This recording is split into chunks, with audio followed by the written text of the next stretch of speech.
नाज़रीन, मैं हूँ आपका मेज़बान मामला कायम खान। उम्मीद करता हूँ कि आप सब खैर वापस से होंगे। इस वक्त शिहाब भाई जिन्होंने इंडिया केरला से अपना पैदल हज का सफ़र का जो आगाज़ किया था, आज जो है वो लाहौर वाघा बॉर्डर उन्होंने कल क्रॉस किया था। लाहौर में किस जगह पे मौजूद हैं, हम यहाँ पे पहुँच चुके हैं, या अगर कैमरा मैन दिखा सके, फ्लैट है जहाँ पे शिहाब भाई ने स्टे किया हुआ है।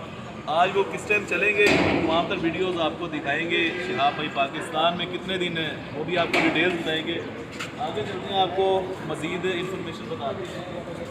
शिहाब भाई रेस्ट कर रहे हैं, क्या कर रहे हैं? राशिद भाई हमारे साथ मौजूद है, इनसे बात करते हैं। राशिद भाई सुबह 4 बजे आपको बताएंगे शिहाब भाई उधर स्टे कर रहे हैं, कब तक पाकिस्तान में स्टे है और क्या उनकी मसरूफियात है? अस्सलाम वालेकुम जी। सबसे पहले तो खुशी की बात यह है कि पहले जो है एक अफवाह फैलाई जा रही थी कि शिहाब भाई जो है आज पाकिस्तान से चले जाएंगे, लेकिन खुशी वाली बात यह है कि अब वो पाकिस्तान छोड़कर नहीं जा रहे हैं, किसी होटल पे रुके हुए हैं।